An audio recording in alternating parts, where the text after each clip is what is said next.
विद्वान प्रधानाचार्य जी, सभी शिक्षक बंधु,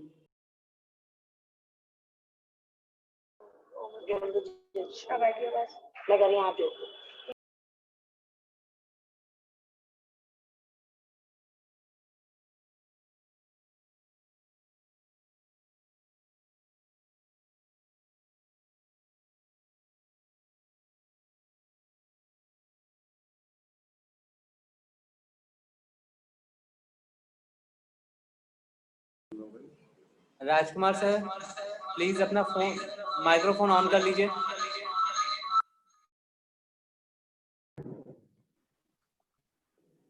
आज इस वेबिनार में मुझे राष्ट्रीय शिक्षा नीति के अंतर्गत अपने विचार एक बहुत ही महत्वपूर्ण विषय जिसका शीर्षक है ऑनलाइन एवं डिजिटल शिक्षा प्रौद्योगिकी का न्याय सम्मत उपयोग सुनिश्चित करना, इस विषय पर अपने विचार रखने का मुझे अवसर प्राप्त हुआ है।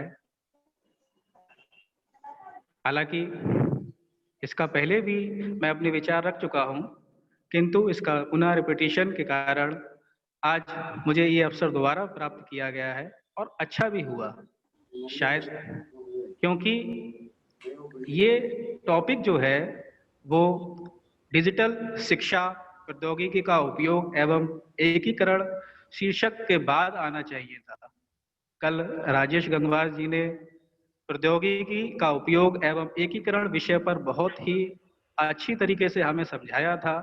शायद एक एक बात क्लियर करी गई थी और राष्ट्रीय शिक्षा नीति के अंतर्गत भी, जैसा कि ये टॉपिक जो मुझे मिला है ऑनलाइन और डिजिटल शिक्षा प्रौद्योगिकी का न्याय सम्मत उपयोग, ये इसके बाद ही आता है। अध्याय 23 में जो हमारा राष्ट्रीय शिक्षा नीति का जो हमारा PDF है, उसमें अगर हम देखते हैं तो अध्याय 23 में प्रौद्योगिकी का उपयोग एवं एकीकरण है, जबकि अध्याय 24 पे ऑनलाइन एवं डिजिटल शिक्षा प्रौद्योगिकी का न्याय सम्मत उपयोग सुनिश्चित करना विषय पर चर्चा की गई है। इसका मतलब ये टॉपिक वास्तव में इसी के बाद आना चाहिए था और बहुत अच्छा हुआ कि इसके बाद मुझे दोबारा रिपीटिशन करने का मौका मिल रहा है। तो जब हमें ये समझ में आ गया है कि एकीकरण किस तरीके से प्रौद्योगिकी का एकीकरण कर हम शिक्षा के क्षेत्र में बेहतर से बेहतर काम कर सकते हैं, अब हमें ये समझने में बिल्कुल भी दिक्कत नहीं होगी शिक्षा को गुणवत्तापूर्वक बनाने के लिए हम किस तरीके से इस ऑनलाइन और डिजिटल प्लेटफॉर्म का बेहतर से बेहतर ढंग से उपयोग करें, न्याय सम्मत उपयोग करें। हम सभी जानते हैं कि भारत एक ऊर्जावान और सबसे युवा जनसंख्या वाला देश है। ऐसे में हमें ये आवश्यक है कि यदि हम अपने छात्रों को बेहतर से बेहतर शिक्षा, गुणवत्तापूर्वक शिक्षा अगर हम उन्हें दे दें तो इसमें कोई दो राय नहीं है कि विश्व पटल पर भारत जो है विश्व पटल पर भारत अपनी एक अद्भुत छाप छोड़ सकता है और अग्रणी देश में शामिल हो सकता है। ज्ञान के परिदृश्य में व्यापक परिवर्तन हुए हैं। आप देख रहे हैं कि बिग डेटा, मशीन लर्निंग और कृत्रिम बुद्धिमत्ता ने इस राष्ट्रीय शिक्षा नीति में एक महत्वपूर्ण स्थान प्राप्त किया है और हमें इन चीजों का अधिक से अधिक उपयोग करना होगा। इसके कारण जो जिसका भी माइक प्लीज ऑन है वो अपना ऑफ कर ले, ये रिक्वेस्ट है मेरी।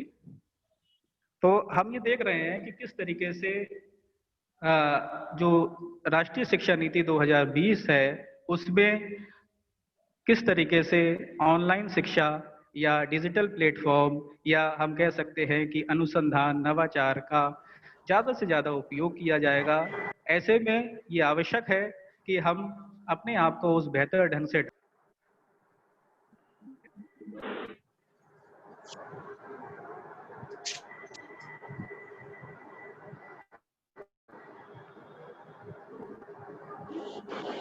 जो हमारा अकुशल कामगारों की संख्या है उसका स्थान लगातार मशीनें लेती चली जा रही हैं, लेकिन दूसरी तरफ ये भी एक खुशी की बात है कि जो हमारे कुशल कामगार, जो हमारे पढ़े लिखे कुशल युवा हैं, उनके लिए ये कैसे नई चलेगा? शिक्षा नीति के अरे अंतर्गत इसका कहाँ एक से आवाज बेहतर आएगा? हेलो कहाँ है? ये कृष्णा राठौर ये जो भी हैं, मैडम ये माइक बंद करिए अपना। Manju Manju madam, Krishna Rathore madam, Manju Vishwakarma madam, अपना प्लीज माइक बंद कर लीजिए, वीडियो ऑन रखिए केवल। Thank you sir. तो हम ये देख रहे हैं कि जिस तरीके से हमारे कुशल कामगारों की जगह अगर मशीनें लेती चली जा रही हैं, तो वहीं दूसरी जगह हमारे जो कुशल युवा हैं, जो कि पढ़े लिखे या डिजिटल प्लेटफॉर्म के अंतर्गत इस टेक्नोलॉजी में माहिर हैं, उनके लिए ये बेहतर मौका है कि जो विशेष योग्यता रखते हैं, चाहे वो विज्ञान का विषय हो, चाहे वो सामाजिकी का विषय हो, चाहे वो मानवीय के विषय हो, अगर वो उसमें विशेष योग्यता रखते हैं, डिजिटल योग्यता रखते हैं, तो इसमें कोई दो राय नहीं है कि ये शिक्षा नीति उनके लिए बेहतर विकल्प लेके आएगा और उनके लिए बेहतर अवसर प्रदान करेगा। देश की अर्थव्यवस्था को गति देने के लिए आप ये अवश्य को ये जानकर खुशी होगी कि नवाचार और अनुसंधान का बहुत महत्व होता है, और शायद इसी डिजिटल प्लेटफॉर्म और नवाचार को करते हुए हम सतत और समावेशी विकास के लक्ष्य को प्राप्त करते हैं। हमें ये जानकर खुशी होगी कि भारत ने अभी हाल में ही ब्रिटेन और फ्रांस जैसे देशों को पछाड़कर भारतीय अर्थव्यवस्था अपने 5वें स्थान पर पहुंच गई है, और शायद भारत का अगला लक्ष्य विश्व की 3 बड़ी अर्थव्यवस्था में शामिल होना होगा। इसीलिए भारत ने अपनी राष्ट्रीय शिक्षा नीति में वर्ष 2030 तक सतत और समावेशी विकास का लक्ष्य रखा है, जिसमें डिजिटल शिक्षा को और डिजिटल प्लेटफॉर्म को अधिक से अधिक बढ़ाना है। अब हम ये तो समझ गए कि किस तरीके से शिक्षा नीति में हमें डिजिटल शिक्षा को ज़्यादा महत्व देना है, डिजिटल प्लेटफॉर्म को अपनाना है, लेकिन इसका ऐसा क्या कारण रहा कि हमें इसकी इतनी आवश्यकता पड़ने लगी? क्या इससे पहले सूचना एवं संचार प्रौद्योगिकी, जिसको आईसीटी कहते हैं, उसका उपयोग शिक्षा में नहीं होता था? होता था, बिल्कुल होता था, लेकिन यहाँ परिदृश्य बिल्कुल बदल चुका है। अब हमारे लिए ये केवल एक आवश्यकता नहीं है, बल्कि ये अपरिहार्य बन गया है, क्योंकि कोरोना जैसी महामारी के दौरान जब पारंपरिक स्कूल कक्षाएं संचालित होने संभव नहीं है, उसको समाधान के रूप में, ताकि हमारे विद्यार्थियों को गुणवत्तापूर्वक शिक्षक मिल सके, उनका सत्र लेट ना हो, उनको कोई भी तरीके से दिक्कत ना हो, जिससे हमारे युवा अपने आप को असहाय और कमजोर महसूस करें। इसके लिए ये आवश्यक है कि टीचर को, शिक्षक को इस राष्ट्रीय शिक्षा नीति में जिसे मुख्य भूमिका में कहा गया है, उसको उभर कर सामने आना होगा और बच्चों को ज़्यादा से ज़्यादा विकल्प उपलब्ध कराकर और ऑनलाइन डिजिटल के माध्यम से बच्चों को जोड़कर उसको सामने आना होगा और बच्चों को ज़्यादा से ज़्यादा विकल्प उपलब्ध नहीं फोटो ना पहुंचा तो कोई दिक्कत है? नहीं नाम पहुंचा। हेलो, नाम ये मैम प्लीज अपना स्पीकर बंद करिए। मैम ने डाला तो ग्रुप में। आप सबसे रिक्वेस्ट है, प्लीज अपना माइक्रोफोन म्यूट पे रखिए। हमने ग्रुप में डाला, स्क्रीनशॉट लिया जाएगा, वो किस पे, वो कैसे किसका लिया जाएगा? इनका लिया जाएगा अपना,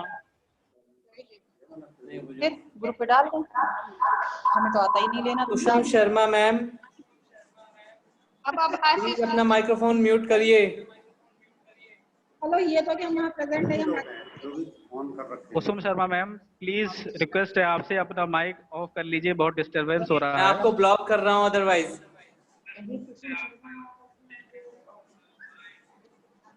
जो भी हैं सभी अपना माइक म्यूट करें। हमें इस महामारी में कंधे से कंधा मिलाकर इस शिक्षा नीति को शिक्षा नीति के जो उद्देश्य है उसको प्राप्त करने में राजकुमार सर 1 मिनट दीजिए मुझे, आप दोबारा से अपना माइक्रोफोन ऑन करिएगा। लेकिन बेटा यहाँ पर भी तो हमारा वो नहीं, मेरा ऑन है। उनका तो ऑन है। अब बाकी जी, थैंक यू।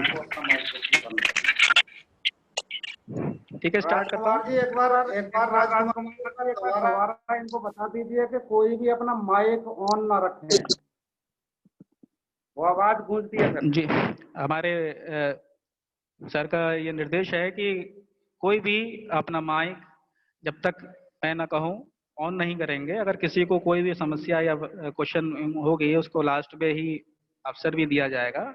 अभी प्लीज अपना माइक ऑफ रखें ताकि मैं जो बात आप तक पहुंचाना चाह रहा हूँ वो पहुंच सके। तो मेरा ये कहने का ये उद्देश्य था कि किस तरीके से हम इस डिजिटल शिक्षा प्रौद्योगिकी को हम उपयोग जो है कर हम बेहतर से बेहतर भारत के अर्थव्यवस्था में या भारत के उसके एकीकरण में किस तरीके से अपना महत्वपूर्ण योगदान दे सकते हैं। तो उसके लिए अब हमें ये समझना होगा कि वास्तव में है क्या। जब से ये डिजिटल शिक्षा प्रोग्राम चला है, ऑनलाइन शिक्षा प्रोग्राम चला है, बहुत सारी चुनौतियां परेशानियां सामने निकल के आ रही हैं। तो सबसे पहले तो हमें उस डिजिटल खाई को ही पाटना पड़ेगा। अगर हम उस डिजिटल खाई को पाट कर ऑनलाइन शिक्षा के उपकरणों का बेहतर उपयोग कर उसमें दक्ष हो जाते हैं तो ये हमारे लिए एक बहुत ही महत्वपूर्ण होगा कि हम अधिक से अधिक दे पाए। देखिए, एक बात बहुत ही कटु सत्य है कि जिन टीचर्स को ऑनलाइन डिजिटल प्लेटफॉर्म का उपयोग करने में दिक्कत हो रही है, भले ही वो पारंपरिक क्लासरूम में बहुत अच्छे शिक्षक हों, लेकिन ऑनलाइन शिक्षा में वो अपना उसका बेहतर नहीं दे पाएंगे। तो ये आवश्यक है कि वो अपने आप को उस तरीके से ढालें और ज़्यादा से ज़्यादा उसका उपयोग कर अपने आप को दक्ष बनाए। मैं ये बताना चाहूँगा कि डिजिटल शिक्षा उपलब्ध कराने के लिए क्या हमारी दक्षताएं होनी चाहिए, क्या क्या चीज़ें हमें आनी चाहिए। तो मैं पॉइंट टू पॉइंट उन्हें बताना चाहूँगा कि किस तरीके से हम अपने आप को बेहतर कर सकते हैं। तो ऑनलाइन शिक्षा देने के लिए मैंने यहाँ पर 6 चरणों का प्रयोग किया है। उसमें पहला चरण है, मैं कहता हूँ कि उसमें पहला चरण सृजन का होना चाहिए। सृजन मीन्स हम किसी भी तरीके से जिस टॉपिक पर अपने विचार रखना चाह रहे हैं, जो पाठ्य सामग्री हम पढ़ाना चाह रहे हैं, जो टॉपिक हम पढ़ाना चाह रहे हैं, उस पर हम किस तरीके से उस सामग्री का सृजन करें, चाहे लैपटॉप के माध्यम से करें, मोबाइल के माध्यम से करें, कैमरा के माध्यम से करें या किसी ऐप के माध्यम से करें। अगर हम उस सामग्री का सृजन कर पा रहे हैं तो ये हमारी पहली कामयाबी होगी कि हमने कम से कम जो हम पढ़ाना है, बच्चों को देना है, हमने उसका सृजन कर लिया। ये बात अगर हमें समझ में आ जाती है तो हमें फिर दूसरे स्टेप पर बढ़ना है जिसको हम कहते हैं संग्रहण यानी स्टोरेज करना। तो स्टोरेज का काम हम जानते हैं कि हमने चीज बना तो ली, लेकिन क्या हम उसको स्टोर कर पा रहे हैं। बहुत सारे टीचर्स की ये शिकायत रहती है, अरे हमारे मोबाइल में स्टोरेज कम है, हम कितनी वीडियोस अपने मोबाइल में स्टोर करें, हमारी तो डाटा फुल हो गया है, मेमोरी फुल हो गई है, ऐसे में उन वीडियोस को हम कैसे स्टोर करें। तो स्टोरेज के लिए बहुत सारे विकल्प हैं। हम पेन ड्राइव में कर सकते हैं, हम अपनी सीडी में कर सकते हैं, फेसबुक जीमेल पे कर सकते हैं, व्हाट्सएप पे कर सकते हैं, या बहुत सारे ऐसे क्लाउड कंप्यूटिंग प्लेटफॉर्म हैं जिस पर हम अपनी चीज़ों को स्टोर कर सकते हैं। तो हमने देख लिया कि हमने सृजन कर लिया, हमने स्टोर कर लिया। अब तीसरा जो महत्वपूर्ण है हमारा स्टेप है वो है पुनः प्राप्ति। पुनः प्राप्ति मीन्स हमने स्टोर तो कर लिया, लेकिन क्या हम उस स्टोर करी हुई वस्तु को, सामग्री को वापस प्राप्त कर पा रहे हैं। अगर हम उस स्टोर करी हुई सामग्री को वापस उसी प्लेटफॉर्म से वापस ले पा रहे हैं जहां हमने स्टोर कर लिया, तो यकीन मानिए आप ऑनलाइन शिक्षा के 3 स्टेप्स को बहुत अच्छी तरीके से सीख चुके हैं और आपने आधी विजय प्राप्त कर ली है। उसके बाद जो चौथा मेन इंपॉर्टेंट पॉइंट हमारा स्टेप है वो है एडिटिंग। एडिटिंग देखिए बहुत ही इम्पोर्टेंट है। क्योंकि कोई भी वस्तु सतत और स्थायी नहीं होती है, उसमें कुछ ना कुछ व्यापक चेंजेस समय के अनुसार होते रहते हैं। तो मान लीजिए हमने आज कोई अपना वीडियो बनाया बच्चों को पढ़ाने के लिए और हम चाहते हैं कि उसमें कुछ चेंजेस कर पाएँ, या हमने कहीं से डाउनलोड किया, हम चाहते हैं कि हम उसमें कुछ चेंजेस कर पाएँ, तो हमें उस विषय में जो हमने सृजन किया है उसमें हमें एडिटिंग करना आना चाहिए। मीन्स हमें अपने विषय अनुसार, समय अनुसार और क्लासरूम अनुसार उसमें परिवर्तन कर जोड़ना या घटाना आना चाहिए। अगर हमें ये आ जाता है तो हम अगला स्टेप पर बढ़ जाते हैं, जिसका नाम है प्रेषण। प्रेषण भी स्टेप बहुत जरूरी है, क्योंकि यहाँ तक की जो बात है सृजन, संग्रहण, पुनः प्राप्ति, एडिटिंग, ये आप तक ही सीमित है। अब जैसे ही आप प्रेषण कर देते हैं, तो प्रेषण करने का मतलब है आपने अपनी विषय वस्तु जो कि आपने बनाई है छात्रों के लिए, आपने अपनी विषय वस्तु बच्चों के लिए या जिसे भी आप भेजना चाहते हैं, जो इसका लाभ उठाना चाहता है, उस तक आप भेज सकते हैं। भेजेंगे कैसे? व्हाट्सएप के जरिए भेज सकते हैं, किसी ऐप के जरिए जैसे दीक्षा है, स्वयंप्रभा है, या किसी ऑनलाइन प्लेटफॉर्म जैसे कि यूट्यूब है, व्हाट्सएप है ना, इनके जरिए आप अपनी सामग्री का प्रेषण कर सकते हैं, उनको भेज सकते हैं। पता है इसमें तो नहीं है, लेकिन फिर भी कभी कभी ऐसा होता है कि हमें कोई बाहरी सोर्स से ऐसी चीज मिल जाती है जो हमें बहुत ही अच्छी लगती है और हम चाहते हैं कि हम ये बच्चों को जरूर बताएं। तो हम बाहरी सोर्स से भी हमें वो सामग्री प्राप्त करना आना चाहिए, चाहे वो कहीं से भी हो, व्हाट्सएप के थ्रू हो या किसी के ईमेल के थ्रू हो, तो हमें उसी बाहरी सोर्स से भी उसकी प्राप्ति करना आना चाहिए। तो 6 स्टेप्स में मैं फिर से एक बार रिपीट कर देता हूँ। एक सृजन है, दूसरा संग्रहण है, तीसरा पुनः प्राप्ति, चौथा एडिटिंग और पांचवा प्रेषण और छठा बाहरी सोर्स से भी हमें उसकी प्राप्ति करनी आनी चाहिए। अगर ये 6 स्टेप आ जाते हैं आपको, तो मैं यकीन से कह सकता हूँ कि आप ऑनलाइन और डिजिटल शिक्षा में अपना महत्वपूर्ण और विशेष योगदान दे सकते हैं और आप एक दक्ष प्रशिक्षक के रूप में सामने। इसके लिए बहुत आवश्यक है कि हमारे पास वो सारे कंप्यूटिंग उपकरण होने चाहिए, हमारे पास मोबाइल होना चाहिए, माइक्रोफोन होना चाहिए, होना चाहिए, है ना। तो हम इन प्लेटफॉर्म्स के जरिए अपनी सामग्री को, इन डिजिटल प्लेटफॉर्म्स के जरिए हम अपने इस शिक्षण पद्धति को और बेहतर बना सकते हैं। अब आइए देखते हैं, इतना मैंने बता दिया, अब आइए देखते हैं कि हमें क्या क्या करना है। ये तो हमें इतनी दक्षताएं तो आनी चाहिए, अब हमें क्या क्या करना है इन दक्षताओं को प्राप्त करने के लिए। सही है, तो हमने बताया कि ये चीजें हमें आनी चाहिए 6 स्टेप्स में, लेकिन अब इनको प्राप्त करने के लिए हमें करना क्या है? तो करने के लिए सबसे पहले हमें ऑनलाइन शिक्षा के लिए पायलट अध्ययन करना होगा।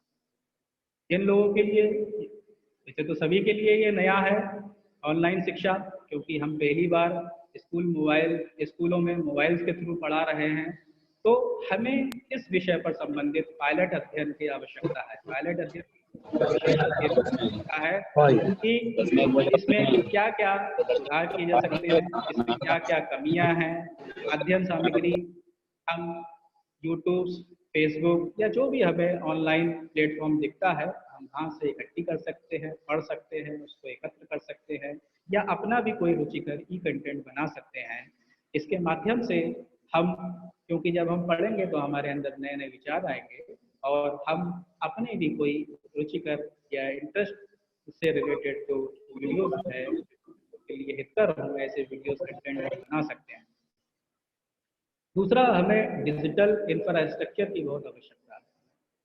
हम कहें कि हमें ऑनलाइन डिजिटल शिक्षा बेहतर ढंग से देनी है, तो उसके लिए डिजिटल प्लेटफॉर्म या इंफ्रास्ट्रक्चर का होना बहुत जरूरी है। हमारे पास वो वर्चुअल पूरा सेटअप होना चाहिए, जिसमें stand, microphone, projector, digital camera या मोबाइल, लैपटॉप्स, ये सारी चीज़ें हमारे पास अगर हैं तो कोशिश ये करेंगे कि हम ज़्यादा से ज़्यादा, क्योंकि जितने भी बहुत अच्छे रेटिंग्स वीडियोस आते हैं उनके पास ये उपकरण होते हैं, तो हम देखते हैं कि दीक्षा, स्वयं प्रभा, दूरदर्शन आदि जो बहुत सारे प्लेटफॉर्म्स हैं, इनका भी इस्तेमाल अगर हम कर सकते हैं सर एक मिनट प्रभावी। सर, 1 मिनट मुझे दीजिएगा। जी अतरखान सर, प्लीज आप अपना फोन म्यूट पे रखिए। हम बार बार आपको इधर से म्यूट कर रहे हैं और आप ऑन कर दे रहे हैं। मोहम्मद अतहर खान, माइक बंद करिए अपना। कंटिन्यू करिए सर। Okay, thank you. फिर मैं बताना चाहूँगा कि हमें आना चाहिए प्रभावी, हमें ज़रूरत है प्रभावी ऑनलाइन प्रशिक्षण, प्रशिक्षकों की आवश्यकता। देखिए, इसमें कोई दो राय नहीं है कि हम सभी लोग अभी इसमें नए हैं, और सही बताएं, कोई भी चीज़ जब नई शुरू होती है तो वो अपने शैशवावस्था में होती है, और उसमें धीरे धीरे ही सुधार होता है, धीरे धीरे ही उसमें चीज़ें ऐड होती हैं। तो हमें चाहिए कि हमें ऑनलाइन प्रशिक्षण और प्रभावी प्रशिक्षकों की आवश्यकता है, जो कि हमें बेहतर ढंग से समझा सकें कि कैसे हमें ऑनलाइन उपकरणों का प्रयोग करना है, समय अनुसार उसको बदलने का, उसको बनाने का, ये सारे प्रशिक्षण हमें मिलने चाहिए। अगर हमें प्रशिक्षण के माध्यम से भी कर सकते हैं, और हम यदि हमारी विशेष रुचि है, हम अपनी इंटरेस्ट है, तो हम सेल्फ अपने यूट्यूब्स के माध्यम से भी सीख सकते हैं और एक प्रभावी ऑनलाइन प्रशिक्षक के रूप में सामने आ सकते हैं। डिजिटल उपकरण की उपलब्धता के अंतर को कम करना, तो लगातार ये लोगों से शिकायतें आ रही हैं। बहुत सारे पेरेंट्स का ये कहना है कि हमारे पास मोबाइल्स नहीं है, हमारे पास कोई इलेक्ट्रॉनिक्स वस्तुएं नहीं हैं जिस तरीके से हम बच्चों को जो है शिक्षा दिला पाए हैं, उनकी आर्थिक स्थिति अच्छी नहीं है, बहुत सारी ऐसी चीज़ें सामने आ रही हैं, और वो सत्य भी है। लेकिन इसके लिए हमें तो आवश्यक है कि फिर बहुत आवश्यक हो जाता है कि इस अंतर को हमें कम करना है। कैसे कर सकते हैं हम इस अंतर को कम? तो अगर सभी के पास अपने व्यक्तिगत मोबाइल्स या इलेक्ट्रॉनिक उपकरण नहीं हैं, तो सरकार ने उसके लिए ये व्यवस्था की है कि वो दीक्षा ऐप के थ्रू, या अगर मोबाइल्स के थ्रू चलो ये नहीं कर पाता है, तो वो टीवी में स्वयं प्रभा चैनल के थ्रू या दूरदर्शन पर वो वीडियोस उनके पाठ्यक्रम से संबंधित आ रहे हैं, जहाँ से वो उस ऑनलाइन शिक्षा जो हमें लेक्चर्स दिए जा रहे हैं उनको सुनकर, उनको देखकर छात्र जो है वो पूरी तरीके से उसका लाभ उठा सकते हैं। तो इस अंतर को कम करने के लिए पूरा प्रयास किया जा रहा है, टीवी के माध्यम से, रेडियोस के माध्यम से, ऐप्स के माध्यम से, और यहाँ तक कि कई अभिभावकों की ये भी एक दिक्कत आ रही थी कि जो वीडियोस बन रहे हैं वो इंग्लिश में, जैसे कि स्वयं प्रभा चैनल में इंग्लिश में वीडियोस बने हुए हैं, तो बहुत सारे बच्चे जो कि हिंदी मीडियम, यूपी बोर्ड वगैरह के हैं, उन्हें दिक्कत हो रही है। ऐसे में क्षेत्रीय भाषाएं, हिंदी तो है ही है, और साथ में बहुत सारी ऐसी क्षेत्रीय भाषाओं में भी वो वीडियोस ट्रांसलेट किए जाएंगे, और जो हमारे दक्ष प्रशिक्षक हैं या हमारे जो बेहतर ट्रांसलेटर है, उनके जरिए हमारे नए नए जो सामग्री है वो उन क्षेत्रीय भाषाओं में वो उपलब्ध कराई जाएगी, ताकि जो हमारे छात्र हैं वो उसका विशेष लाभ उठा सकें, और उन्हें कोई भी प्रकार की, किसी भी प्रकार की दिक्कत ना हो। उन्हें ये बिल्कुल भी ना लगे कि हम पारंपरिक स्कूल से जो है वो दूर हो चुके हैं। उन्हें ऐसा ही लगना चाहिए जैसे वास्तविक में वो आज भी अपने शिक्षक से उसी तरीके से जुड़े हैं जैसे क्लासरूम में जुड़े हुए होते हैं। चौथा जो हमें चाहिए वो है शिक्षण, अधिगम एवं मूल्यांकन में गुणवत्तापूर्ण प्रयोग। देखिए, ये एक सबसे यहाँ पर शोध और अनुसंधान करने की आवश्यकता है, क्योंकि हम किसी भी तरीके से बच्चों को वो डिजिटल शिक्षा को उपलब्ध करा रहे हैं, बच्चों को वो सामग्री तो बता रहे हैं, लेकिन जो मेन दिक्कत आ रही है वो उनके मूल्यांकन में आ रही है। हम कैसे उनका मूल्यांकन करें? बहुत सारे स्कूल्स टेस्ट के माध्यम से बच्चों का मूल्यांकन कर रहे हैं, लेकिन ये टेस्ट हम जानते हैं कि किस तरीके से चल रहे हैं। बहुत सारी ऐसी अप्राकृतिक चीज़ें हो रही हैं जिसमें बच्चों जो वास्तव में उनका पढ़ाई से रुचि है वो ना होकर वो नकल प्रवृत्ति की तरफ थोड़ी सी है। ऐसे में अभी हमें इस क्षेत्र में थोड़ा सा अनुसंधान करने की आवश्यकता है। हमें ऐसे इंटरफेस की ज़रूरत पड़ेगी जहाँ पर दोनों तरफ से कैमरा और दोनों तरफ से ऑडियो की एक्टिव रिकॉर्डिंग, एक्टिव उसका दर्शन हो सके, हम देख सकें कि कौन बच्चा क्या कर रहा है, तुरंत हमें ये पकड़ में आ सके। तो अगर हम ऐसी चीज़ों का कर लेते हैं, खोज कर लेते हैं, उनको बना लेते हैं, तो इस क्षेत्र में भी एक क्रांतिकारी परिवर्तन होने की मुझे पूरी उम्मीद है। फिर तेजी से बदलते हुए प्रौद्योगिकी के इस्तेमाल और गुणवत्तापूर्वक शिक्षण हेतु एक उच्चतर गुणवत्तापूर्वक विशेषज्ञों के प्रभावी तंत्र की आवश्यकता है। तो हमने ये देखा कि इसको देने के लिए एक प्रभावी तंत्र की आवश्यकता है, जिसको हमारे एक राष्ट्रीय शिक्षा नीति में भी राष्ट्रीय अन्वेषक टीम के रूप में लिया गया है, जिसमें बहुत सारे प्रशिक्षक, डिजिटल माध्यम के भी और विशेष योग्यता रखने वाले या हमारे जो आईसीटी में निपुण हैं, ऐसे लोग इसमें जुड़े हुए होंगे जो हमें समय समय पर गाइडेंस करते रहेंगे, हमें गाइडेंस देते रहेंगे कि किस तरीके से हमें उसका बेहतर से बेहतर उपयोग करना है, उनकी कमियों को दूर करने के लिए लगातार प्रयास करते रहेंगे। तो ये हमें इसके जो हमने बताया कि उच्चतर गुणवत्ता वाले एक विशेष तंत्र की आवश्यकता है, ये बहुत ही आवश्यक है। उसके बाद मैंने ये तो बता दिया कि क्या क्या हमें चाहिए और क्या क्या हमें आवश्यकताएं हैं। बहुत सारी चुनौतियां जो निकल के सामने आ रही हैं, हमने ये देखा है कि हम अधिक से अधिक उसका प्रयोग करना चाह रहे हैं, लेकिन अभिभावकों की तरफ से या कह सकते हैं कि बच्चों की तरफ से भी उसका विशेष हमें पूरा समर्थन या सहयोग नहीं प्राप्त हो रहा है। लेकिन फिर भी हमें हिम्मत नहीं हारनी है, क्योंकि शुरुआत में ऐसा ही होता है और धीरे धीरे ये सब चीज़ें ठीक हो जाती हैं। बस हमें अपना प्रयास अनवरत रूप से करना चाहिए और बेहतर से बेहतर रुचिकर कंटेंट बनाकर अगर हम बच्चों को दें तो शायद वो हमसे और जुड़ सकते हैं। लेकिन फिर इसके बावजूद भी शिक्षक कभी भी अपनी मेहनत से पीछे नहीं हटता, वो हमेशा लगातार प्रयास करता रहता है और शायद शिक्षक का ये कर्तव्य है, इसीलिए उस कर्तव्य को समझते हुए वो उस मोमबत्ती की भांति लगातार जलता रहता है जो दूसरों को प्रकाश देता है। लेकिन फिर भी इस ऑनलाइन शिक्षा में बहुत सारी चुनौतियां सामने निकल कर आ रही हैं। इसमें मैं उन सभी चुनौतियों का जिक्र करना चाहूँगा। पहली चुनौती जो हमारे सामने निकल के आ रही है वो है सामाजिक असमानता और डिजिटल प्रतिकरण।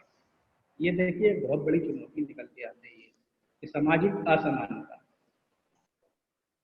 इस ऑनलाइन शिक्षा में गरीबी और अमीरी का फर्क सामने दिखने लगा है।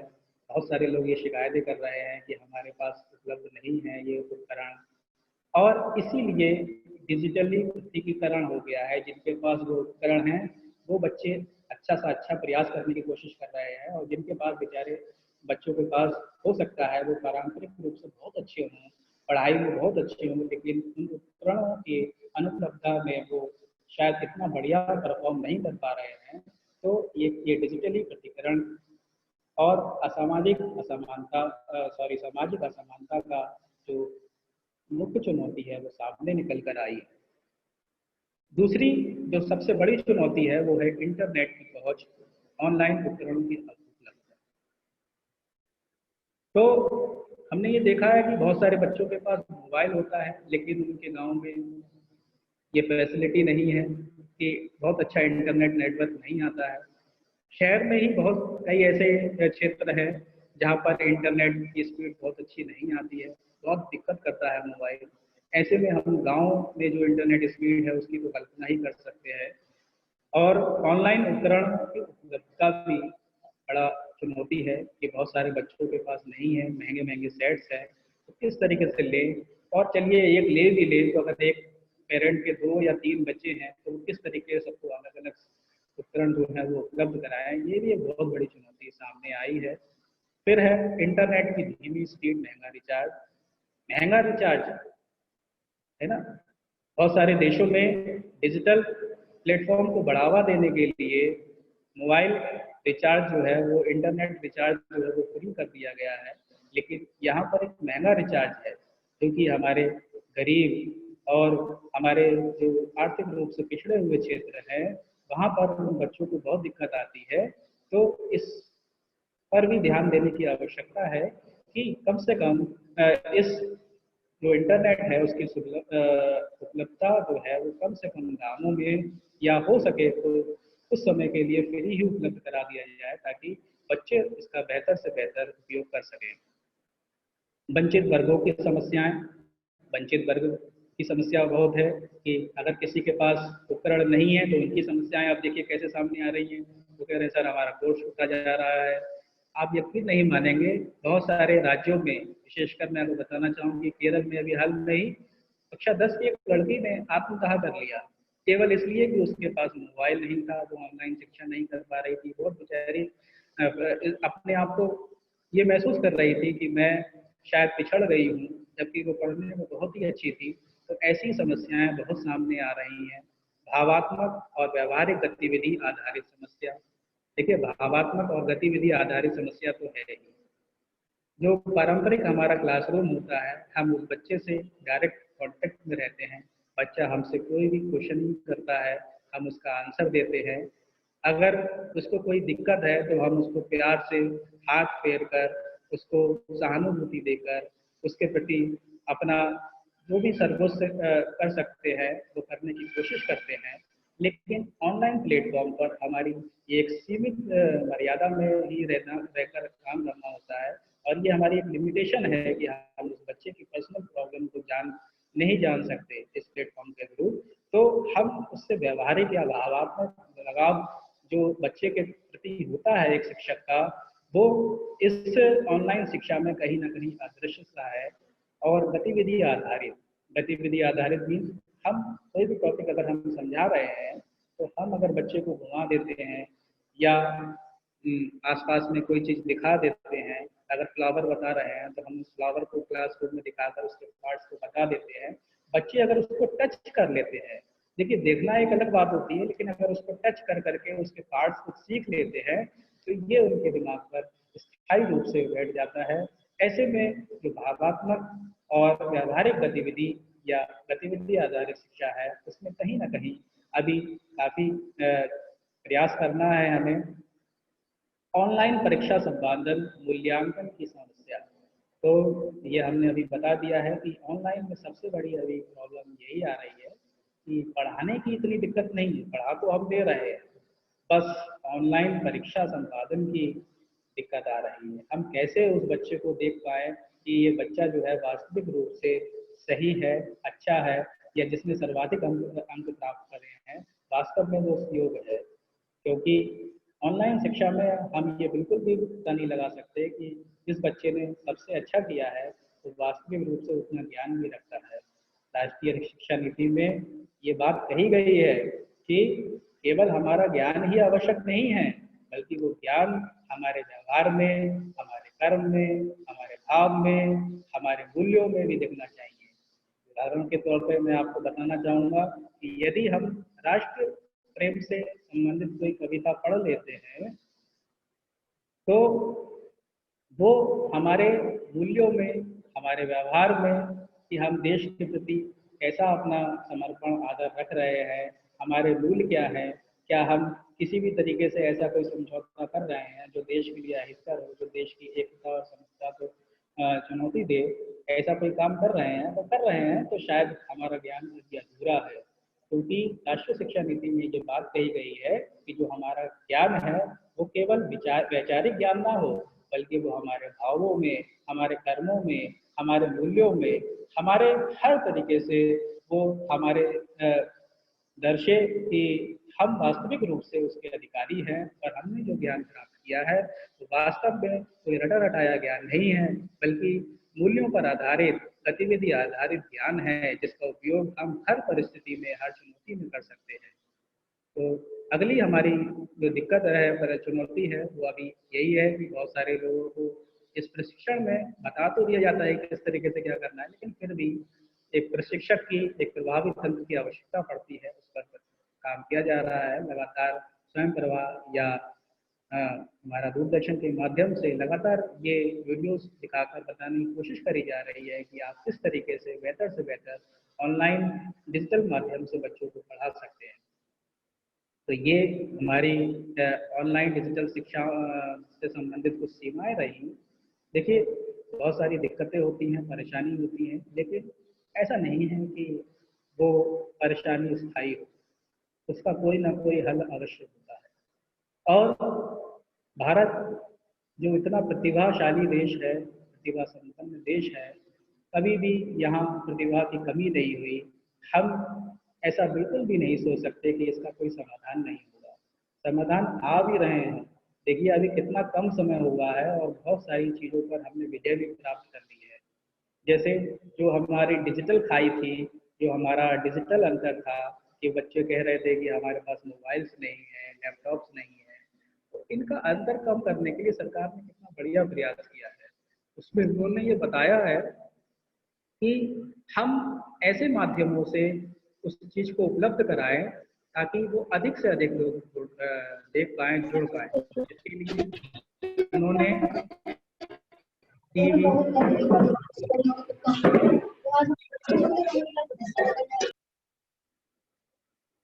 उसके लिए उन्होंने टीवी,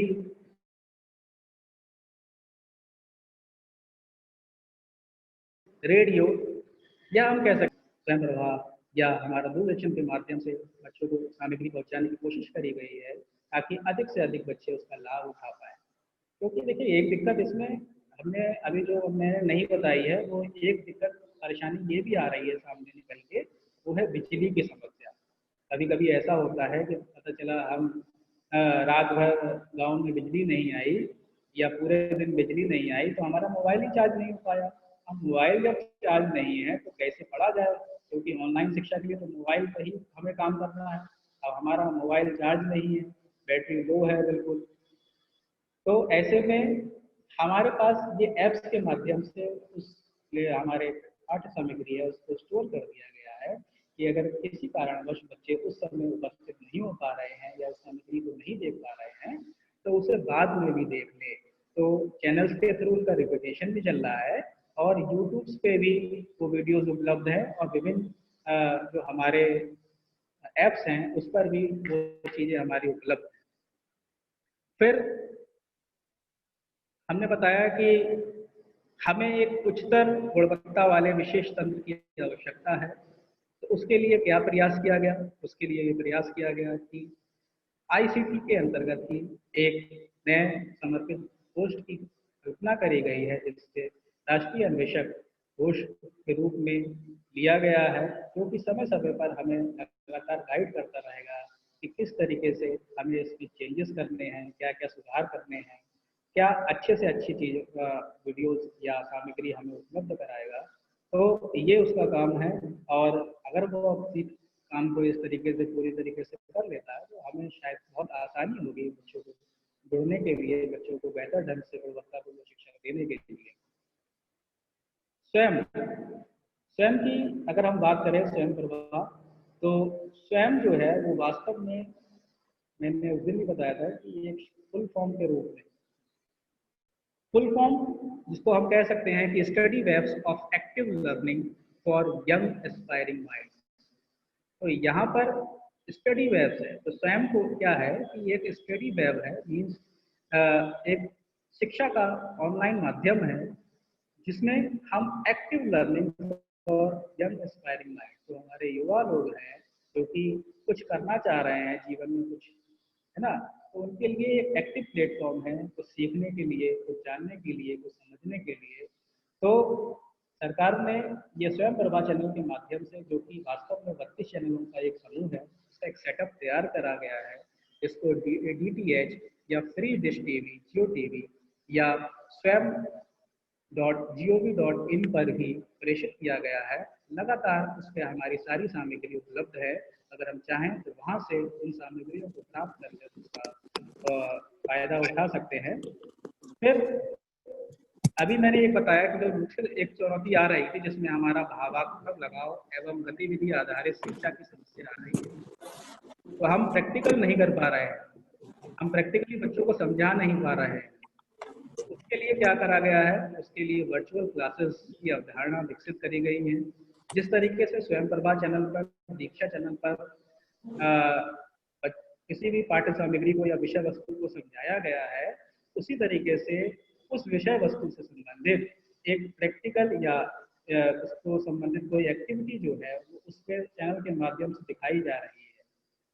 जो हमारे टेक्स्ट बुक्स पे भी जो हमारे बने हुए होते हैं QR कोड्स बने हुए होते हैं, अगर हम उसको स्कैन कर लेते हैं तो उसमें जो पहले से भी आती थी या हमारी एक्टिविटीज आती थी, उन एक्टिविटीज के माध्यम से हम बच्चों को समझा सकते थे। लेकिन अब स्वयं प्रभा या दीक्षा ऐप पर वो वर्चुअल लैब्स का निर्माण करा जा रहा है, जिसमें हमें वर्चुअल रूप से पूरी तरीके से प्रैक्टिकल आधारित शिक्षा या गतिविधि आधारित शिक्षा का हम वहाँ से देख सकते हैं कि किस तरीके से उसका फायदा कैसे उठाया जाए। तो वो हमारा लगातार प्रयास जारी है और बहुत जल्दी हम स्वयं प्रभा और इस पर वर्चुअल लैब्स को भी देखेंगे। फिर हमारा जो एक दिक्कत थी कि ऑनलाइन शिक्षा में गुणवत्ता में सुधार हेतु आगामी वर्षों में जो बच्चों के लिए कुछ उपकरण उपलब्ध कराने की बात करी गई है प्रस्तावित बजट में, क्योंकि हम ये देख रहे हैं कि बहुत सारे बच्चों के पास इलेक्ट्रॉनिक माध्यम नहीं है। तो ऐसे में सरकार का ये प्रयास है कि आगामी कुछ वर्षों में बहुत सारे ऐसे छात्रों को, खासतौर से प्रतिभाशाली छात्रों को जो है कोशिश ही करेगी कि 40% कम से कम आगामी 4-5 सालों में ये लक्ष्य रखा गया है कि 40% लोगों को कम से कम वो अपनी तरफ से कि कुछ इलेक्ट्रॉनिक उपकरण उपलब्ध करा सके जो ऐसे बच्चे जो कि नहीं खरीद सकते या जिनको दिक्कत है। तो इसके लिए बजट में 60,900 करोड़ रुपए के बजट का भी प्रस्ताव रखा गया है कि अगर शिक्षा में हमें बेहतर गुणवत्ता लानी है तो हमें उसमें कुछ निवेश करना होगा। देखिए, ये राष्ट्रीय शिक्षा नीति मुख्य रूप से पूरी तरीके से नवाचार और अनुसंधान पर आधारित है। जब तक हम नए नवाचार या अनुसंधान नहीं करेंगे, निश्चित मानिए हम विश्व पटल पर एक अग्रणी भूमिका में नहीं आ सकते। यहाँ पर जो हमारे विकसित देश हैं, जहाँ पर अमेरिका जैसे देश वो 2.8% जो अपनी GDP है उसका 2.8% जो है वो हमारा अन्वेषण में या अनुसंधान में खर्च कर रहे हैं। वही भारत जैसे विशाल देश में 0.69% की उसका GDP का केवल उपयोग हो पा रहा है उसके अन्वेषण में, अनुसंधान में।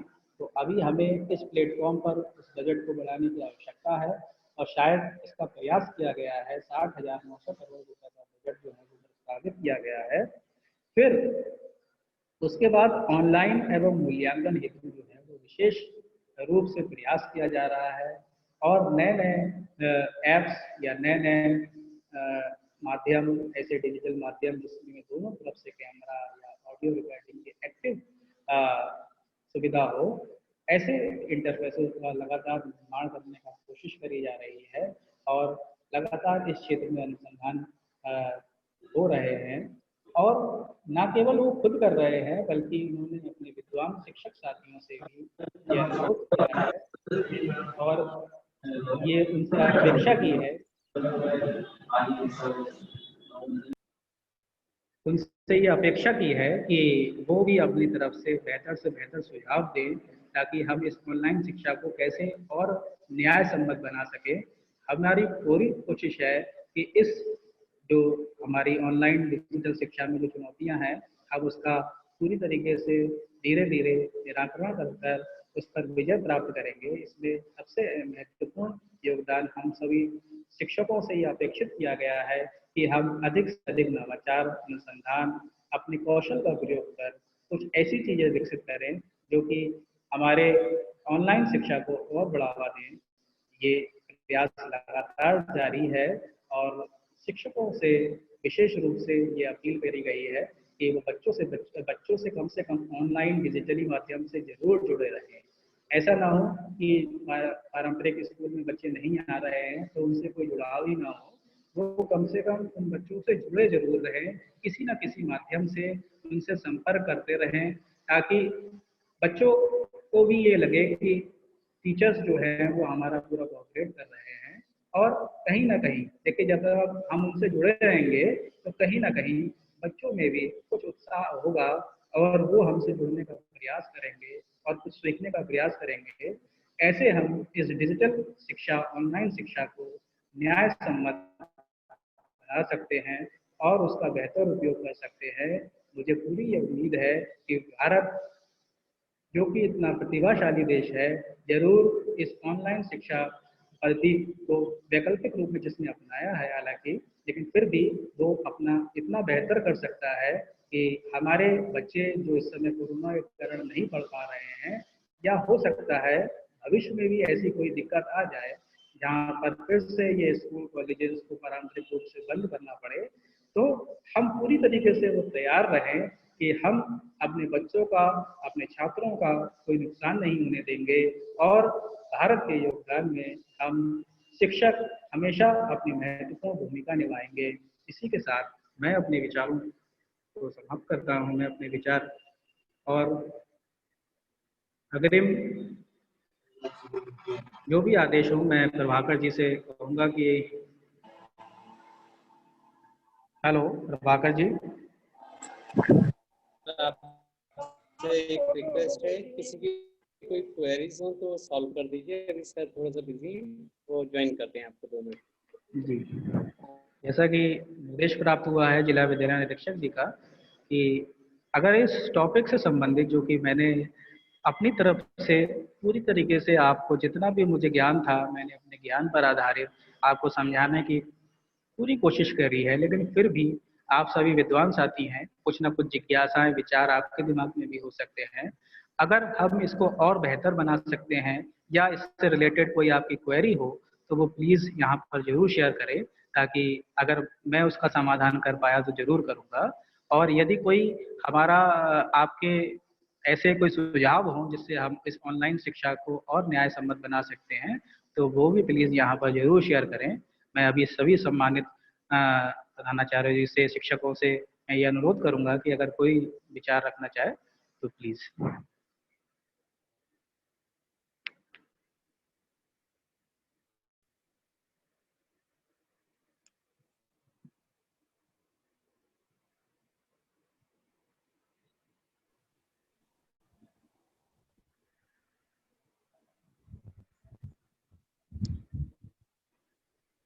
किसी को कोई क्वेरी?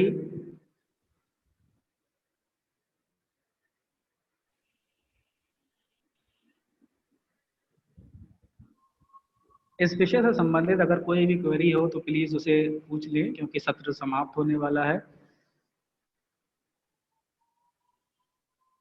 देखिए, वैसे तो आप पर्सनली भी पूछ सकते हैं, लेकिन फिर भी अगर आप डिजिटली ऑनलाइन इस वेबिनार में पूछेंगे तो उसका हो सकता है फायदा सभी साथियों को मिल जाए। तो ऐसे में मेरी रहेगी, अगर कोई विचार, कोई सुझाव हो तो जरूर प्लीज शेयर करें यहाँ पर।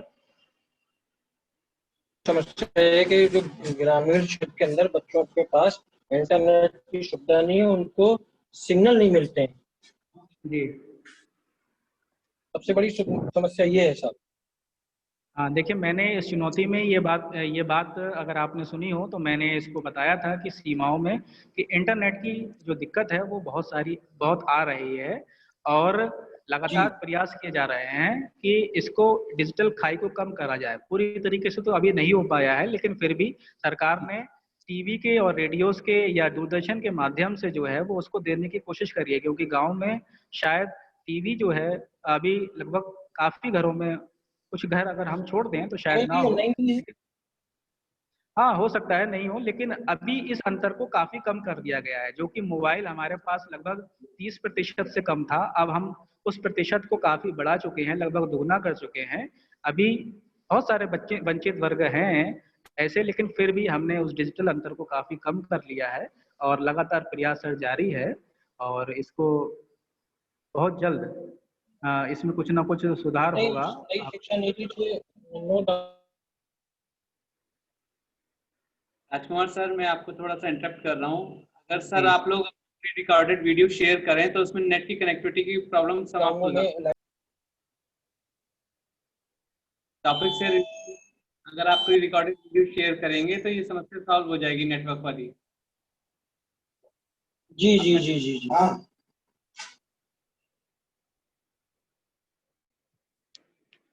देखिए, ये केवल बहुत अच्छा क्वेश्चन तो है, और शायद हमें सभी की ये एक ये क्वेश्चन दिमाग में उठती है कि जब इंटरनेट ही नहीं, सिग्नल्स ही नहीं आ रहे हैं तो किस तरीके से पढ़ाई हो। लेकिन फिर भी लगातार प्रयास किया जा रहा है, और अगर बहुत सारी शिकायतें पहुंच रही है, बहुत सारे लेटर्स पहुंच रहे हैं, डिजिटली लगातार लोग ट्रेंड कर रहे हैं फेसबुक, ट्विटर पे वगैरह पे, तो अगर ऐसी समस्याएं सरकार तक पहुंचेंगी तो जरूर कुछ ना कुछ हल होगा। अभी क्योंकि शैशवावस्था में है, अभी ये एक नया रूप है एकदम, तो यकाएक तो कुछ भी पॉसिबल ऐसा नहीं हो पाता है कि कोई चीज़ें सुधर जाएं, लेकिन जरूर कुछ ना कुछ इस क्षेत्र में जरूर होगा, क्योंकि हमारा जो भारत देश है वो युवाओं पर ही निर्भर है। यदि हमारे युवाओं को बढ़िया शिक्षा नहीं मिलती है तो शायद हम कहीं ना कहीं अपने इस देश के साथ सही नहीं होगा। तो ऐसे में हमारा पूरा प्रयास है। आपका बहुत अच्छा क्वेश्चन है, मैं आगे पहुंचाने की, सबने सुन ही लिया है, जिला विद्यालय निरीक्षक जी आप बैठे हुए हैं, उन्होंने सुन भी लिया है, और उन्होंने ये कहा भी है कि आप अपनी तरफ से भी इसको शेयर कर करके लगातार करें, तो हो सकता है इस पर कुछ बेहतर हो। बिल्कुल बेहतर होगा सर, हमारी और आपकी कोशिशें इसका रंग लाएंगी, और सरकार भी इस पर काफी विचार कर रही है। बिल्कुल सर, हमें हिम्मत नहीं हारनी है और हमें अपना सर्वस्व देना है, क्योंकि हमारे हाथ में बस इतना ही है कि हम अपना ही योगदान दे सकते हैं। बाकी एकदम तो कुछ भी नहीं बदल सकते हैं, है ना, बहुत सारी चीजें होती है, लेकिन आपका जो उत्साह है उसको देख के मुझे लग रहा है कि जरूर कुछ ना कुछ होगा। राजकुमार जी, मैं बोलूं थोड़ा सा? जी सर जी। राजकुमार जी ने बहुत अच्छी तरीके से नई शिक्षा नीति 2020 के बारे में आप लोगों को समझाया है। कुछ लोग जो क्वेरी कर रहे थे, ये वास्तव में कई गांवों में ऐसी प्रॉब्लम है कि इंटरनेट जो है नहीं आ पाता है, और बाहर निकल के मैं भी यहाँ पे लाइब्रेरी पे बाहर निकल के कर रहा हूँ कि कमरे में अगर बैठ के मैं भी करता हूँ तो वहाँ भी इंटरनेट उस तरीका का नहीं है जैसा आना चाहिए। तो ये कनेक्टिविटी की प्रॉब्लम वास्तव में है, लेकिन गवर्नमेंट ने फिर भी बहुत अच्छे प्रयास किए हैं।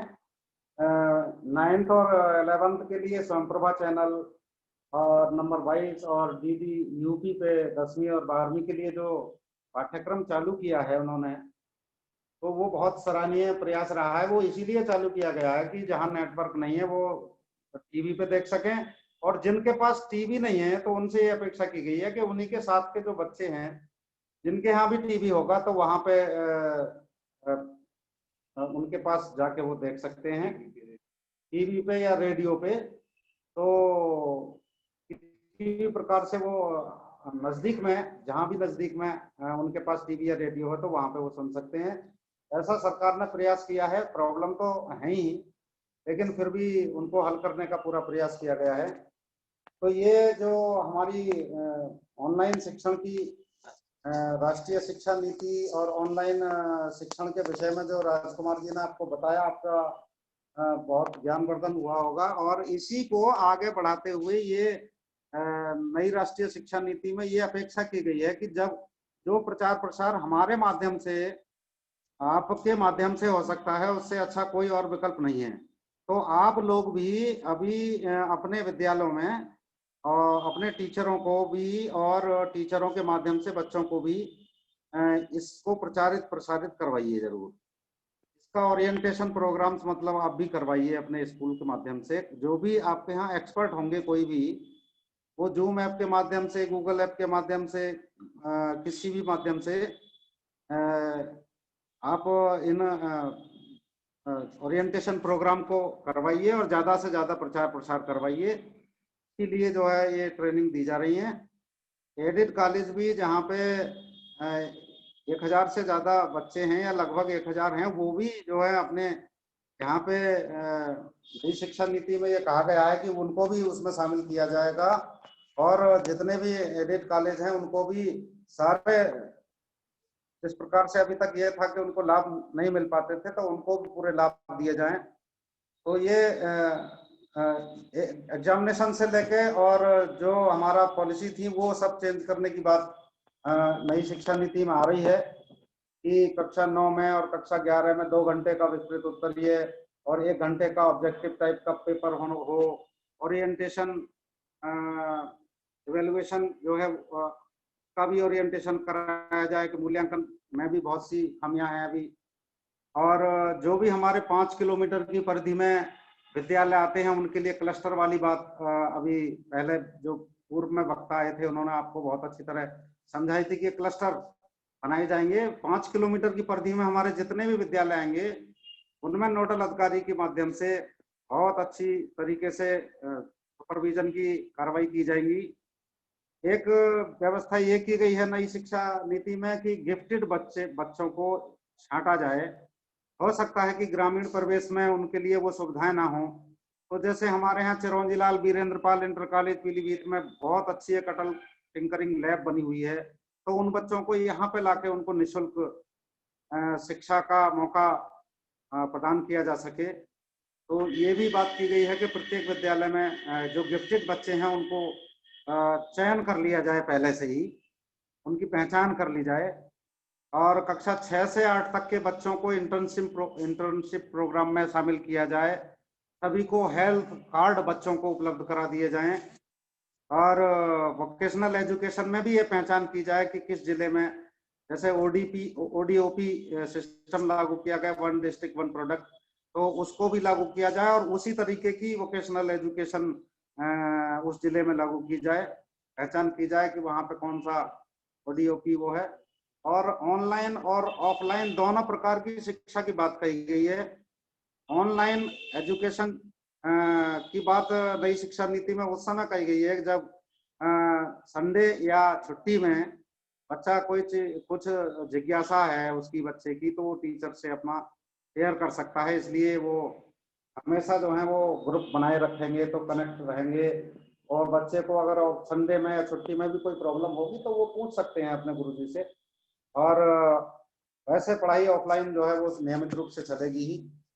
तो नई शिक्षा नीति में बहुत सारी बातें शामिल की गई हैं। अब आप लोगों से यही अपेक्षा है कि जिस प्रकार से हम यहाँ से आपको प्रसारित कर रहे हैं, आप भी जो है अपने विद्यालय में इसी प्रकार से जूम ऐप के माध्यम से, गूगल ऐप के माध्यम से, व्हाट्सएप के माध्यम से सभी लोग पढ़ा रहे हैं। अभी सभी के अध्यापक जो हैं वो सभी लोग पढ़ा रहे हैं अपने बच्चों को ज्यादा से ज्यादा जोड़ के, जिनके पास लिंक हो चुके हैं जितने भी बच्चे। अभी आप देख रहे होंगे कि एक सूचना अभी मांगी गई है, आप लोगों ने, काफी लोगों ने भेज भी दी है। उसमें ये पूछा गया कि अभी जो विद्यालय खोले जाएंगे अब बच्चों के लिए, अभी वो अलग से एक आदेश होगा। अभी तो केवल ये कहा गया है कि जो कुछ अपेक्षाएं हैं उनकी, किसी प्रश्न को कोई बच्चा दूरदर्शन पे या उस पे स्वयं प्रभा पे या आपके जो व्हाट्सएप ग्रुप के माध्यम से वो अच्छी तरह समझ नहीं पाया है, तो ड्रॉप बॉक्स जो बनवाए गए हैं उनमें वो अपनी समस्या को ला के डालेंगे। तो इसलिए ये थोड़ा छूट दी गई है कि अभिभावक भी आ सकते हैं। और बच्चों के लिए भी अभी अलग से आदेश होगा एक, तो उसमें ये कहा गया है कि हमारे जो विद्यालय हैं उन्होंने जो आदेश हुआ था पहले 4 जुलाई वाला, तो उसमें स्पष्ट कहा गया था कि सभी विद्यालय पीटीए की मीटिंग करेंगे ऑनलाइन या ऑफलाइन, दूरी रखते हुए, सोशल डिस्टेंसिंग का पालन करते हुए ऑफलाइन और या फिर ऑनलाइन, जैसे गूगल ऐप या जो भी मोबाइल वगैरह हैं। ज्यादा से ज्यादा अभिभावकों से राय ले लेंगे कि वो कितने % सहमत हैं कि हम खुद स्कूल में आके बच्चों की समस्या का समाधान करने के लिए आ सकते हैं या बच्चे आ सकते हैं। तो ये अभी सूचना भी मांगी गई थी, आपने काफी लोगों ने डाली है। जिन लोगों ने ना डाली हो वो सूचना आज जरूर डाल दें ग्रुप पे, एजुकेशन ग्रुप पे आप देख रहे होंगे तो उस पर बहुत सारे विद्यालयों ने सूचना भेज दी है। लेकिन मैं देख रहा हूँ कई विद्यालय उसमें कॉलमों को डैश कर रखे हैं। खाली छोड़ रखे हैं कॉलम, तो खाली नहीं छोड़ेंगे, वो सारी सूचनाएं दी जाएंगी। क्योंकि आपकी पीटीए की बैठक हो चुकी है, पीटीए के जो अभिभावक हैं उनसे आप पूछ चुके हैं कि आप किस कार्य से सहमत हैं। तो मान लीजिए 500 बच्चे आपके यहाँ हैं, तो जरूर 100-200 अभिभावक जरूर सहमत होंगे कि हमारे बच्चे समस्या को हल करने के लिए किसी दिन आके अलग से माँ साहब से वार्तालाप कर सकते हैं, उस बात को समझ सकते हैं, या उनके गार्जियन जो हैं आके वो समझ सकते हैं। तो वो खाली ना छोड़ें कॉलम को, वो सूचनाएं पूरी दें। और एक सूचना मुझे ये देनी थी कि 2 अक्टूबर वाला जो प्रोग्राम आ रहा है, पहले जो 15 अगस्त का प्रोग्राम था उसमें ध्वजारोहण का समय चेंज कर दिया गया था अचानक। तो अभी जो है ये तय हुआ है मीटिंग में डीएम साहब की में कि टाइम 8:30 बजे का रहेगा। कल भी बताया था मैंने, जैसे भी चेंजिंग होगी तो बाद में वो पता चल जाएगा, लेकिन अभी ध्वजारोहण का समय 8:30 बजे ही तय किया गया है। वो भी जो प्रतियोगिताएं होंगी, आज वो लेटर यहाँ से हमारे यहाँ से पड़ जाएगा ग्रुप पे, तो वो ऑनलाइन प्रतियोगिताएं होंगी। तो आप अपने अधिक से अधिक बच्चों को उन प्रतियोगिताओं में ऑनलाइन शामिल कराइए। और यहाँ हम एक लिंक दे देंगे, ईमेल आईडी दे देंगे, आप उस ईमेल आईडी पे आप अपलोड कर देंगे। जो आपके यहाँ बेस्ट 3 बच्चे होंगे उनके हमारी ईमेल आईडी पे अपलोड कर देंगे। हम यहाँ जो निर्णायक मंडल है उससे मूल्यांकन करा के उनको पुरस्कार उनके घर पे ही पहुंचवा देंगे। हम पुरस्कार के लिए आप आपके स्कूल में पहुंचा देंगे, आप स्कूल के माध्यम से उनके घर पर पहुंचवा देंगे, या उनको आप बता देंगे कि आप अपना पुरस्कार ले जाओ, तो आपके स्कूल के माध्यम से पुरस्कार मिल जाएगा। तो नई शिक्षा नीति के बारे में ये बहुत ही सकारात्मक पहल सरकार ने की है कि जितने भी ये वेबिनार्स सेमिनार्स किए जा रहे हैं, इसमें सभी शिक्षकों को ओरिएंटेशन प्रोग्राम में आप भी शामिल करिए। आप भी अपने स्कूलों के माध्यम से अधिकांश गार्जियन को जागरूक कीजिए। और देखिए, इसके बारे में अभी से आप प्रचार प्रसार शुरू कर दीजिए। जो मैं जिस बारे में आपसे बात कर रहा था, जिसकी सूचना मांगी गई है एक निर्धारित प्रारूप पे, आप ज्यादा से ज्यादा अभिभावकों को तैयार करिए स्कूल में बच्चों को भेजने के लिए, क्योंकि आगे प्रोग्राम जो है ये आने वाला है शीघ्र ही कि बच्चों के लिए स्कूल खोल दिए जाएंगे।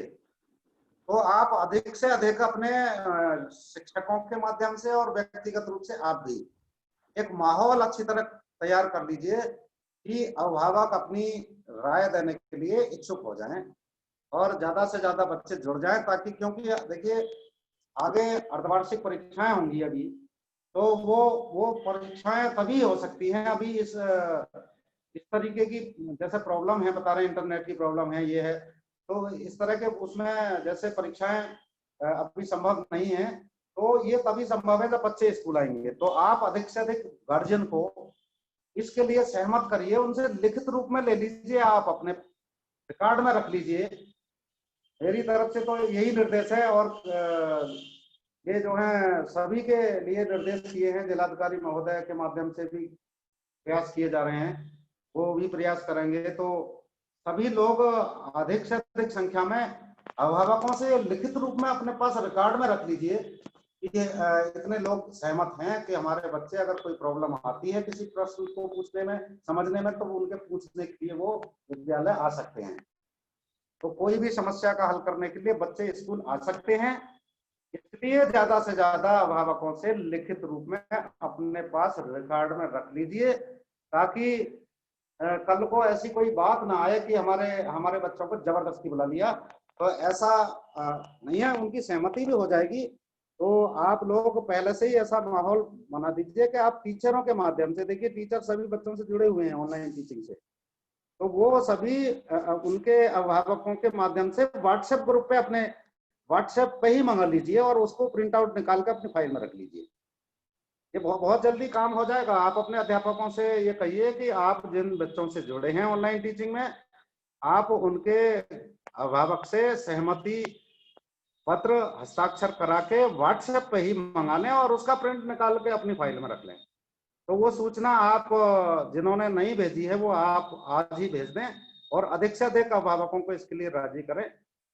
तो यही यहाँ से नया निर्देश है। आगे जैसे भी होगा, बच्चों को कब से बुलाया जाएगा ये अलग से आदेश होगा, उस आदेश में भी लिखा हुआ है, तो हम आपको सूचित करेंगे फिर। लेकिन आप एक माहौल अभी से ये बना लीजिए कि अधिक से अधिक बच्चे स्कूल आए और जो पढ़ाई ऑफलाइन हो सकती है अभी वो पढ़ाई ऑनलाइन नहीं हो पा रही है। ये सभी के सामने समस्या है थोड़ी सी कि बहुत सारे गांव ऐसे हैं जहां इंटरनेट नहीं आता अच्छी तरीके से या मोबाइल फोन नहीं है बच्चे के पास।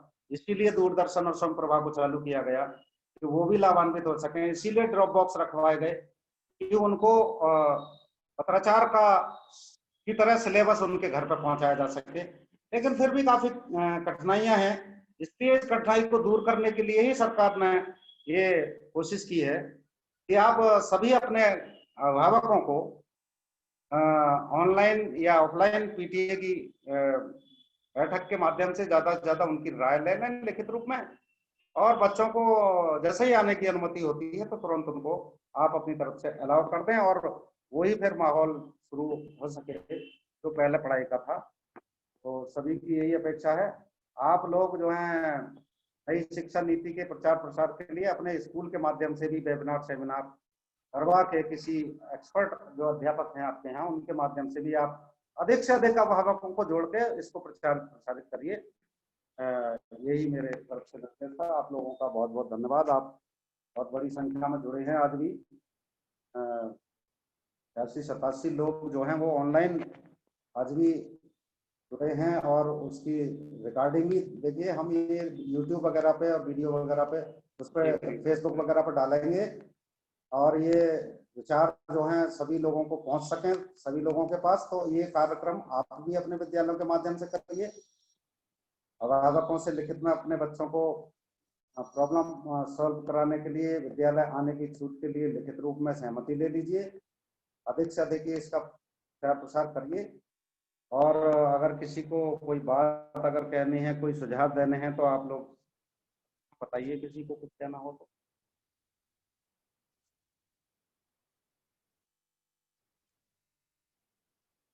क्या मीटिंग को खत्म किया जाए फिर? समय भी हो चुका है।